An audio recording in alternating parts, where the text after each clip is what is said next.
Welcome to Biblicultus, where I review books that I find interesting in the topics of religion, philosophy, history, and fiction. In this episode, I'm going to go over a 2-volume work called Stalin, the Court of the Red Tsar by Simon Sebag Montefiore. But before I begin, please remember to subscribe to the channel, click the bell for notifications, like the video, share the video, and comment on the video. It really helps the channel out. Also remember, under every single one of my videos, I do put a small piece of text depending on which part of the video I'm going through. And this is just an additional element that I put of information. So you may want to read it. It depends on you. If you find it distracting, you can read it and then go back to when it began and keep listening to what I'm talking about, or you can just ignore it and just listen to what I'm saying. So it's up to you. I just like adding definitions and etymologies and things of this nature. I try to limit them as much as I can so as not to distract from the main topic. Also, please remember that when I review a book, I am reviewing it from the point of view of the author, meaning this work, for example, has a particular perspective on Stalin. And although I do believe it is a very accurate point of view, for the most part, it obviously has a particular bent, a particular inclination. Therefore, those of you who may like Stalin, for example, may find it upsetting because they may think that I am simply accepting every single word from the author. And that's not the case. I do have a critical point of view in almost every single work that I read. So I do have other books that could be perceived as friendlier to Stalin. Nonetheless, I would argue that it's up to you to actually make that determination. And this work, in my opinion, is a very well-researched work. And although we may find certain historical characters to be interesting or fascinating, or they have some kind of historical swag that we appreciate, the truth of the matter is that facts have to be considered. And we must look at people within the entire context of history, not only from a perceptual or intuitive point of view, but also from a cold, hard facts point of view, if we really want to understand and gain our own personal perspective on a person. So keep that in mind.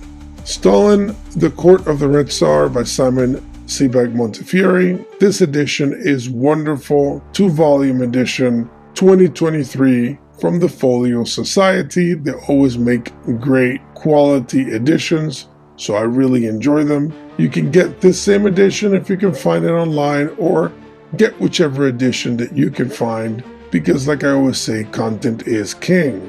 Now, I will say that it is quite clear from anybody who reads this book that the perception of Stalin is not going to be that great. Because although the personality is a very powerful personality, it is quite clear from an objective point of view that the way that Russia was managed during the Bolshevik years was quite horrid. For many reasons, but I think this book will give you a small set of reasons to view it in that fashion. And again, from the perspective of the book, that is the perception that you get out of it. So this biography was written right after the Kremlin archives were opened, so that this author was able to access a lot of information that for many years was kept in the dark. So that is important because a lot of people who have a perception of Stalin, it's either from propaganda against the Soviet Union, which is legitimately negative and biased, but also from a lot of half information or partial information that was actually released from the Soviet Union. So it was difficult to really get a good perception of what was really happening from the West. But after the archives were opened, Russian historians and Western historians have had access slowly to this information. Now we can have a better perspective because we have letters and internal memos from the Bolshevik ruling elite, and we can get better information. But I'll go through some overview. I'll try not to be a spoiler here, but I do have to give some basic information through the book to entice you to read the book. And I think I can do that without giving everything away. So after Stalin was expelled from being in the seminary, which is fascinating, he's a Georgian and he was in the seminary, he became a revolutionary. And I did find it interesting that the only job that Stalin ever held that I would call a regular job was as a weatherman. So I would say this is the first weatherman who became an autocrat and ruled with an iron fist. And I find that very curious indeed. Now, you will see that there's this short conflict with Lenin, who is the founder of the Soviet Union and a very important personality in the left-wing politics at the time. And that conflict began with Stalin having a very bad relationship with Lenin's wife. And it eventually led to Lenin rejecting Stalin, which also became a political issue because this had to be obscured or hidden since Stalin's legitimacy as a political leader in the Bolshevik Party was really derived from Lenin. So that was also something that had to be silenced for a long, long time. Another thing that I think it will be quite shocking for many is that the Bolsheviks were quite bourgeois in their manners and in their sense of the world. They treated each other as gentlemen, or at least attempted to. When it comes to how they raised their children, they raised them just like aristocrats, nannies and tutors, and were not really there to participate in their raising. Of course, you could argue for different reasons, because the Bolsheviks had a particular ethic of social interaction that led to the viewpoint that children should be raised in a somewhat collective fashion. Nonetheless, the result is almost identical because the Bolsheviks ended up being the aristocracy of the state and therefore had all the privileges and the wealth and the manners of an aristocracy, which to me is the key component to understanding the work, because it is that component, that element that stands out as being just a continuation of the past hyperstructure of Russia that did not seem to really change, except in this particular distortion of the Tsarist infrastructure and all the privileges that came with it. Now, when it comes to a lot of the famous famines that came about because of the Bolshevik Revolution, famous enough to generate a worldwide movement to help the Russians survive the famines, has to do with an almost religious utopianism. The Bolsheviks saw the world in a fanatical, quasi-religious way, and their point of view and their objectives had to be executed irrespective of the consequences. As a matter of fact, in many cases, famine was the direct consequence, not only of an incompetent leadership, but an actual purposeful, directed strategy. Because you could argue that Bolsheviks did not like the peasants and targeted a lot of their policies to destroy the peasantry. Now, I know that sounds like a conspiracy to some people, but it is quite clear from Lenin's own work that peasants were seen as necessarily negative and had to be starved at some point, either for strategic reasons, so the peasants would awaken to the fact that capitalism is evil or that the Tsar is evil, but nonetheless, they had to starve. And Lenin calls that a progressive factor, to use famine as a strategy. But also, there is quite a clear indication that, ideologically speaking, the peasants are in the way of industrialization. Therefore, they're a problem for the Bolshevik economic policy. And when it comes to this religious utopianism, it's not just my perception of the reading, but Stalin openly described Bolsheviks as a quasi-religious military order, which I find it very interesting because this whole idea of religious military orders is not really an Eastern Orthodox tradition. It's more of a Western tradition, and you have Stalin in a way describing his political movement as a military religious order, and I found that to be impactful. Now, since this channel is about books, I did find it very curious that Stalin was indeed a lover of literature and books. He had a vast library, it's about 20,000 well-read volumes, and he edited poetry and fiction, and he seemed to be enamored with this whole world of authors and artists, and he seems to have been a lot more flexible with people involved in that culture. And although Stalin believed in creating engineers of the human soul through the manipulation and direction of literature and art, nonetheless, he did truly love literature and did love books. I would say that would be the area in which he seemed to be the most flexible. And in that same line, what is very interesting is that the Bolshevik magnates also sponsored their own artists, their own authors, poets, singers, and writers, and they would host them in their own palaces, their dachas, which are kind of country homes, basically, and they would host them there and advocate for them, etc. So this is identical to the Tsarist aristocracy. So as you can see, the Bolshevik aristocracy itself became almost identical to the Tsarist aristocracy, to the point in which they would use their mansions and their dachas and continue the culture of sponsorship of art and theater, etc.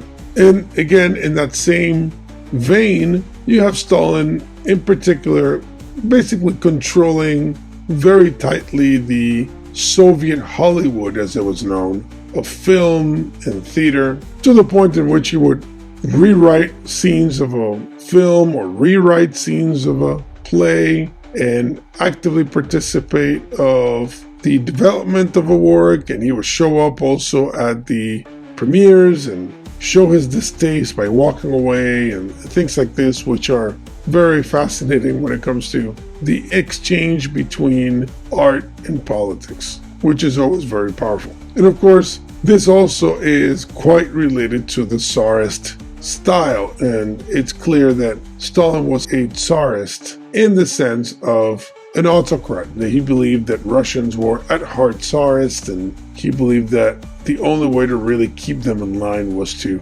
always have a great personality, an emperor, a king of sorts. And the whole cult of personality, with this particular focus on an autocrat, a powerful ruler, which is a development if you study Marxism and Leninism, this particular cult of personality element, it's somewhat alien to the very notion of the hardcore egalitarian ethos that these movements are supposed to represent. But as nature dictates, human beings will work and function in reality. And in reality, for a lot of these systems to work, they require to end up using traditional methods. And as far as the entire Soviet system, it became basically another aristocracy, and some would argue an even worse aristocracy than anything that came before. And a lot of reasons that people would say it's pretty bad, it has to do with the bureaucracy. For example, when it comes to the trains were always having accidents, thousands upon thousands of accidents. They were incompetently run, incompetently managed, but the Red Terror actually begins due to these issues with the trains and mismanagement, and then reinterpretation of the problem as being not really one of leadership or of incompetence or lack of preparation, but instead it was seen as a conspiracy to destroy Soviet industry, and therefore we have to find the traitors in these industries, and little by little you start the Great Terror that killed thousands upon thousands of people. And this comes to the quota system, which to me is a great exemplification of the horror of hyper-centralized bureaucracy in a government, in which the Bolsheviks started assigning quotas of executions that people had to comply with, so that if you didn't have a quota filled, then maybe you were a traitor. Maybe you were not part of the team because why aren't you executing the amount of people that you should be executing? So this became an entire slippery slope into the execution of thousands of people to fulfill a bureaucratic goal. And ironically, a lot of the bosses that were executing people, a lot of them people they just didn't like, and they just put them in the quota because they had to fulfill it. But Stalin didn't like these bosses. These were the people that he wanted to remove, so therefore a lot of these purges he utilized against them to then purge them. So that really at the end of the day, those that were purging thinking they didn't purge, they would be purged, were purged anyhow, and the purging was the excuse. So there was not really any escape from it. And I would say the biggest sense that I got from that entire reading of that period in the book is how difficult it would have been for almost anybody to survive that period,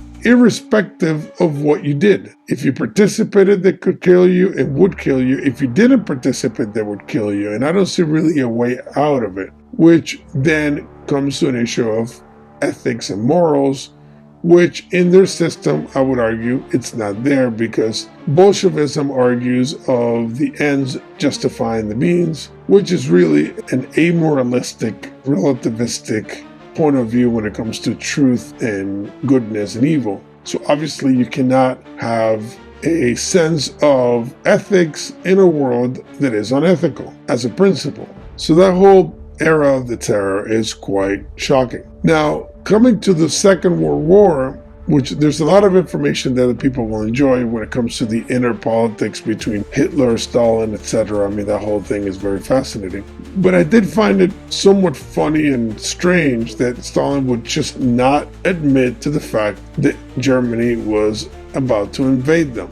He would just constantly say, no, I predict this will not happen. Hitler would never invade me. And it doesn't matter how much evidence they got, no matter how many generals told them, no matter even if you had a German who crossed over to declare the fact that they were invading, he would still refuse to believe it and accept it. And that whole period of time is so ridiculous that I found it very entertaining. Now, of course, once the Germans invaded, then Stalin suffered a nervous breakdown and he wouldn't talk to people. He would just hide in his room. And again, very fascinating to see a leader of such a big country and such a ruthless personality at the same time act like a child. And to me, that's also a very shocking aspect of the period. And then you have the decisions being made by the generals, which is quite clearly an incompetent set of leaders. The decisions were pretty bad. Millions of lives were wasted just because they were incompetent and they were afraid of telling Stalin what was going on because of the consequences and the possibility of being purged themselves. So that Stalin was forced to actually take people that he had in prison and give them authority in the military and then send them out to fight his war for him. So you have a lot of the top generals were actually people that were political prisoners. They had to be released so that they could fight the war for him, like Rokossovsky and Vasov and Mechlis. I mean, there's a lot of these generals that were literally just out of prison and they had all the scars of their torture, and they were now given the medals and the stars, and they were sent out to fight and defend the very regime that had them in prison. There's a particular order, and this is Stalin writing the order. Order number 270. So let me quote it. I order that anyone who removes his insignia and surrenders should be regarded as a malicious deserter, whose family is to be arrested as a family of a breaker of the oath and betrayer of the motherland. Such deserters are to be shot on the spot. Those falling into encirclement are to fight to the last.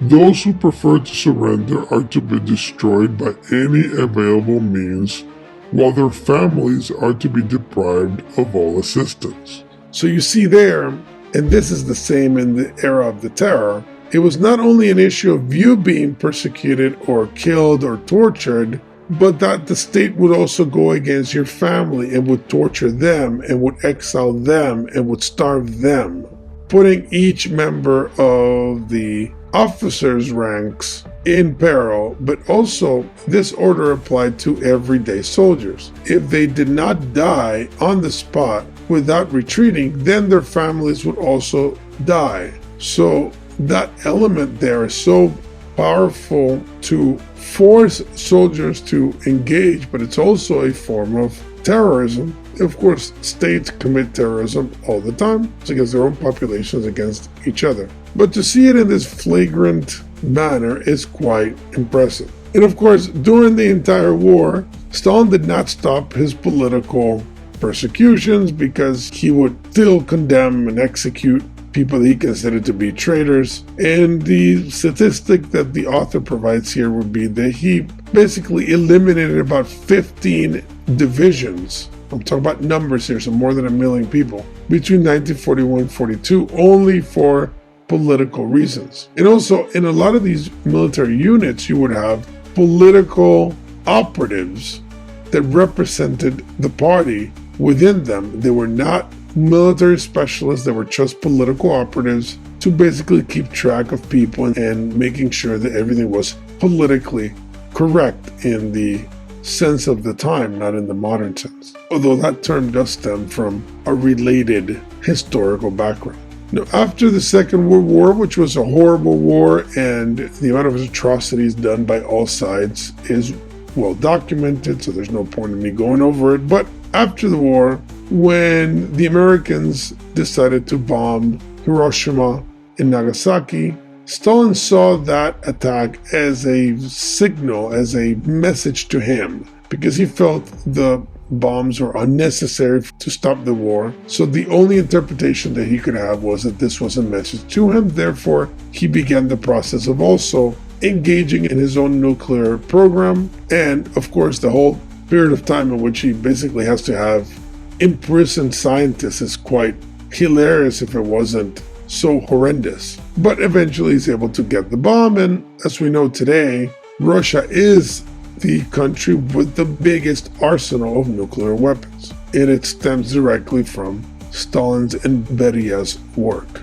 And you have, generals like Zhukov, I would say the most famous World War II general, who ended up being exiled and excommunicated, if you will. A lot of people say because he was a threat to Stalin when it comes to personality and fame, although I would argue that Stalin would do that anyway to most of his generals. He didn't really trust them from the beginning, so why trust him after the war? And Zhukov himself, he was notorious. He had a huge palace and he had thousands of paintings and gold and furs. And when they were investigating him, they realized that he didn't have a single political book. He was just basically a classic warlord. So that was used as an excuse to basically deprive him of any authority. But to this day, if you go to Red Square, you will see a statue of him right there. And then we get to his death, which, without giving a lot of details, I find it to be epically fascinating because of how people felt about Stalin. Even those that surrounded him, who could still be afraid of a man who was clearly in his deathbed, is something to find very, very interesting. And even at Stalin's death, people were afraid of him, which again tells you a lot about his personality and his power. So I try to do my best not to give a lot of details here so that you feel compelled to get the book. Again, any edition you get will be good, but I really enjoyed this edition. It had great pictures and the paper is great quality and the 2 volumes are wonderful and the slipcase is spectacular. So great edition, but get any edition that you can and I think you will enjoy it no matter what. And as a personality, Stalin is an important character in world history, and he must be studied not only from this perspective, but also from any other perspective that you can find, so you can have a nuanced understanding of the time and of the people involved. Nonetheless, I would say in closing that I find it quite obvious that as a personality, he should not really be a person to be praised or idolized beyond a general curiosity, because no matter how you twist the history, and I've read other books about him when I was younger as well, I do think that as a character, he is no good. But that's just my personal opinion. Like I said, you can have your own and read your own books and come to your own conclusions. If you think there's a book I should read that somehow puts Stalin in a very nice, heroic point of view, then please place it on the comment section. I'll be more than happy to add it to my TBR. So don't forget to subscribe to the channel, click the bell for notifications, like the video, share the video, and comment on the video, and I'll be more than happy to engage you there. So thank you for being with me. See you next time.